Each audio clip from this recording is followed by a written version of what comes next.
Rashid Victorian صاحب، آپ کے اندر آپ کی اماں ملکہ وکٹوریہ کا خون بولتا ہے، تو میرا سوال آپ سے یہ تھا کہ آپ نے جو حدیث پیش کی ہے سنن ابن ماجہ کی 3979 نمبر کی، اور جس میں لکھا ہے کہ اللہ کے رسول صلی اللہ علیہ وسلم نے فرمایا کہ مسلمانوں کے امام کو مت چھوڑنا، تو مسلمانوں کے امام کو مت چھوڑنا، تو یہ حدیث تو آپ کے امام صاحب پر بھی فٹ ہوتی ہے نا؟ انہوں نے امام کو کیوں چھوڑا؟ ہاں، انہوں نے مسلمانوں کے امام کو کیوں چھوڑا؟ بتائیے، اس کا جواب دیجیے آپ۔ جی تاج سریہ عرف سلیم عرف ملکہ وکٹوریہ کے اولاد نکاح مسیاری، تو کیا دقت ہے؟ حدیث کا انہوں نے انکار کیا کیا؟ بولو۔ انہوں نے تو بھائی کسی کے بھی رد نہیں کیا، ان سے پہلے کوئی نہیں گزرا امام، تو بتاؤ اس میں ان کی کیا غلطی ہے؟ ان کی کیا غلطی ہے بھائی؟ لو کر لو بات، خود حدیث دیتے ہیں خود ہی پھنس جاتے ہیں۔ راشد یہ ہے، راشد وکٹورین، ان کے اندر ملکہ وکٹورین کا گندا خون دوڑتا ہے نا، تو یہ قرآن حدیث پر جھوٹ بولتے ہیں، اور آج انہوں نے اپنے جھوٹ کو چھپانے کے لیے اپنے امام پر ہی جھوٹ بول دیا۔ ہاں، کہ انہوں نے کہا، جب میں نے ان سے پوچھا کہ جو حدیث آپ نے پیش کی ہے کہ اللہ کے رسول صلی اللہ علیہ وسلم نے فرمایا کہ مسلمانوں کے امام کو مت چھوڑنا، تو میں نے ان سے پوچھا کہ تمہارے کیوں چھوڑا؟ تمہارے امام نے مسلمانوں کے امام کو کیوں چھوڑا؟ پھر انہوں نے جواب دیا کہ امام ابو حنیفہ کے زمانے میں کوئی مسلمانوں کا امام ہی نہیں تھا، تو وہ امام کو مطلب کیسے پکڑتے جب تھا ہی نہیں؟ معاذ اللہ، استغفر اللہ۔ یعنی راشد بجنوری نے کہا کہ اس وقت میں مسلمانوں کا امام ہی نہیں تھا، اور یہ کہتے ہیں کہ ابو حنیفہ صحابہ کرام کے زمانے میں۔ تو یہ ہے راشد بجنوری وکٹورین، جو اپنے گندے پلید دھرم کو بچانے کے لیے بولتے ہیں کہ مسلمانوں کا اس دور میں کوئی امام ہی نہیں تھا جس دور میں امام ابو حنیفہ تھے۔ تو ان راشد وکٹورین یہودی کو میں بتاتا چلوں کہ اس دور میں ہی مسلمانوں کے امام ہوا کرتے تھے، اس دور میں ہی مسلمانوں کے امام ہوا کرتے تھے، اسی دور میں ہی خلافت ہوا کرتی تھی۔ ہاں، اسی دور میں ہی خلافت ہوا کرتی تھی، اور خلیفہ جو ہوتا ہے وہ مسلمانوں کا امام ہوتا ہے۔ تو راشد بجنوری کے بقول ابو حنیفہ کو مسلمانوں کا امام ہی نہیں ملا، کوئی امام ہی نہیں تھا ان کے حساب سے۔ تو پھر ابو حنیفہ کو جو آپ کہتے ہو کہ وہ صحابہ اکرام کے زمانے کے ہیں، 72 صحابیوں سے ملاقات ہے اور پتہ نہیں کیا کیا ہے، تو اسی دور میں تو امام ہوا کرتے تھے، اسی دور میں خلیفہ کو امام بولتے ہیں۔ آپ سامعین سن لیں کہ راشد بجنوری کہہ رہا ہے کہ امام ابو حنیفہ کو تو امام ہی نہیں ملا، تو کیا کرتے؟ تو کیا دقت ہے بھائی؟ نہیں ملا تو بتا دے، لیکن تو بتا، تو نے نبی کی حدیث کیوں چھوڑی؟ تو منکر حدیث کیوں بنا؟ تو منکر حدیث کیوں بنا بھائی؟ چل جلدی بتا، تو منکر حدیث کیسے بنا؟ معاذ اللہ، استغفر اللہ، اتنا جھوٹ! راشد وکٹورین اتنا جھوٹ! اللہ اکبر! اتنا جھوٹ تو یار یہود و نصارہ کفاروں نے نہیں بولا، ہندوؤں نے نہیں بولا جتنا جھوٹ تو بول رہا ہے۔ ہاں، جھوٹ بولنا تو حنفی کا پیشہ ہے، اگر حنفی جھوٹ نہیں بولے گا تو پھر یہ حنفی دھرم قائم بھی نہیں رہ سکتا۔ یہ دھرم ہی قائم جو ہوا ہے یہ جھوٹ پر ہوا ہے۔ یعنی تو کہہ رہا ہے کہ امام ابو حنیفہ کو ان کے زمانے میں کوئی مسلمانوں کا امام ہی نہیں ملا، یعنی امام ہی نہیں تھا۔ معاذ اللہ، استغفر اللہ۔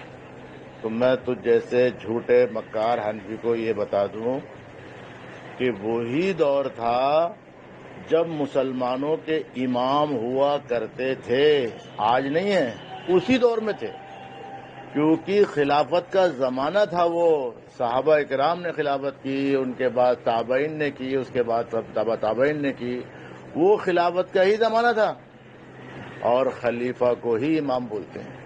اور سن رہے جھوٹے اسلام پر جھوٹ بولنے والے، قرآن حدیث پر جھوٹ بولنے والے راشد دیوبندی، جو 24 گھنٹے مسلمانوں پر جھوٹ بولتا ہے، اسلام پر جھوٹ بولتا ہے. اور تو سب سے بڑا منافق یہ ہے کہ تو قرآن حدیث پر جھوٹ بولتا ہے. آج تو نے اپنے امام پر بھی جھوٹ بول دیا. ارے اسی دور میں 22 لاکھ میل مربع زمین پر اسلامی حکومت ہوتی تھی، اور جہاں تیرا امام رہتا تھا کوفہ کے اندر، وہاں پر بھی خلیفہ ہوتے تھے. حضرت علی نے خلافت وہیں سے قائم کی تھی. اور تو کہہ رہا کہ تیرے امام کو اس دور میں امام ہی نہیں ملا. معاذ اللہ، استغفر اللہ. بتا مجھے کہ تیرا امام کہاں تھا، کیوں نہیں ملا؟ کیا ہوا بیٹا تاج الشریعہ اور سلیم؟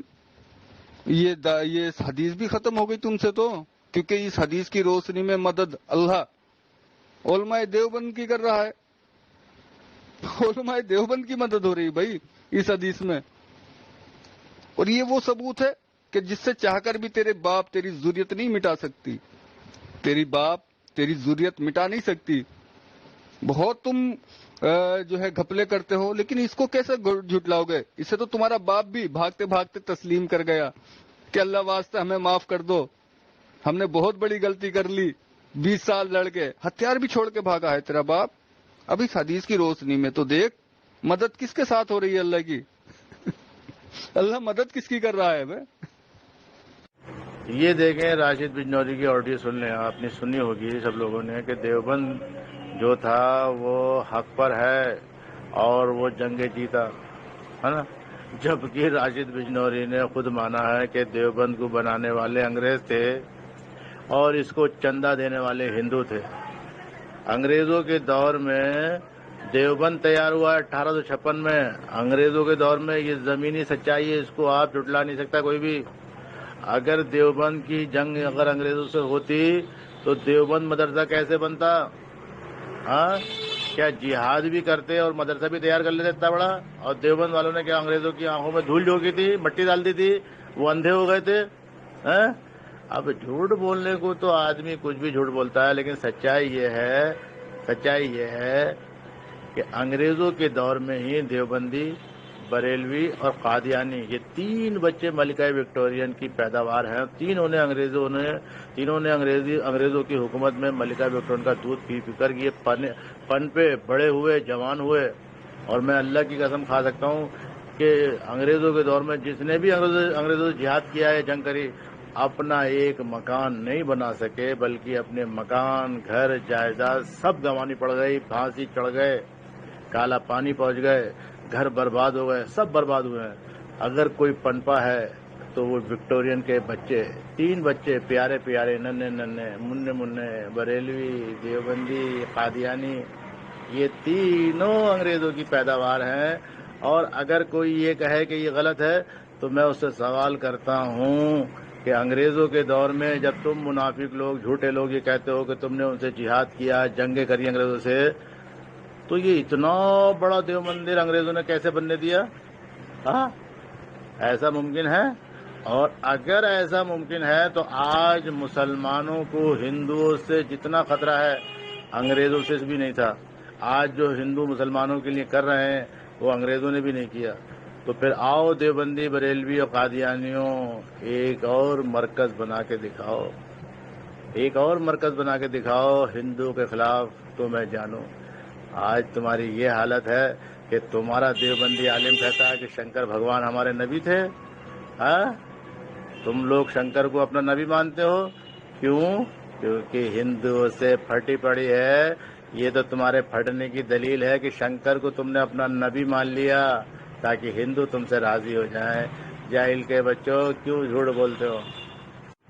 دیکھیں سامعین، یہ راشد بجنوری ادھر ادھر کی باتیں کر کے وقت ضائع کرنے کی کوشش کر رہا ہے، اور میں چاہتا ہوں کہ لوگوں کی بات سمجھ میں آئے. میں بات کا خلاصہ کر دیتا ہوں.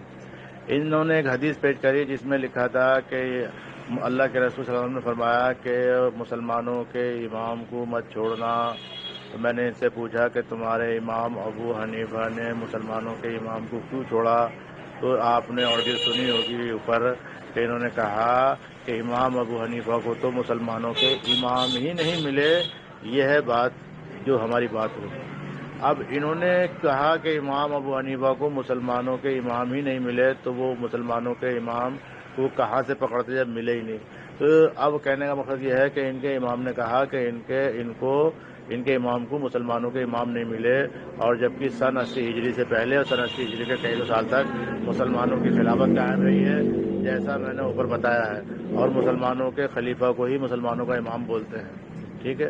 اب ان کے امام کو تو اسلام سے دشمنی تھی، تو اس دشمنی میں ان کے امام نے اسلام دشمنی میں، اللہ رسول کی دشمنی میں، صحابہ اکرام کی دشمنی میں، کیونکہ صحابہ اکرام کے زمانے میں جو بندہ ہو وہ بندہ کہے کہ مجھے امام نہیں ملا، تو آپ اس سے اندازہ لگا سکتے ہیں کہ وہ کتنا بڑا اسلام کا دشمن تھا اور صحابہ اکرام کا دشمن تھا، قرآن حدیث کا دشمن، قرآن حدیث کا منکر تھا. تو اس نے کیا کرا، قرآن حدیث کی دشمنی میں اپنا ایک دین بنایا جس کا نام رکھا دین حنفیت. یہ دین حنفیت دین اسلام کے مخالفت میں بنی گئی ہے. اور آپ کو میں بتا دوں، جو راشد بجنوری نے کہا اور راشد بجنوری کے امام نے کہا کہ ان کو ان کے زمانے میں مسلمانوں کا امام نہیں ملا، تو میرے بھائی میں آپ لوگوں کو ایک بار پھر بتاتا ہوں کہ اس کے امام کو جیل میں ڈال کر زہر دینے والا بھی مسلمانوں کا امام تھا، وقت کا خلیفہ تھا. اب اس راشد بجنوری کا جھوٹ آپ سمجھ لیں اور کسی سے بھی پتہ کر لیں، اگر جس کو نہ پتہ ہو کہ امام ابو حنیفہ کو جیل میں کس نے ڈالا اور زہر دے کے کیوں مارا. اب زہر دے کے کیوں مارا اس کا بھی خلاصہ میں ہتوت کر دوں، کیونکہ امام ابو حنیفہ نے اپنا ایک دین حنفیت تیار کر لیا تھا اور اپنے آپ کو نبی ہونے کا دعوے دار ثابت کرنے کی کوشش کر رہے تھے. تو اس بنا پر ان کو جیل میں ڈال کر اور زہر دے کے مارا گیا. اگر جیل میں ڈال کر زہر دے کے نہ مارا جاتا تو وہ اپنے آپ کو نبی ہونے کا دعویٰ کرتے تھے.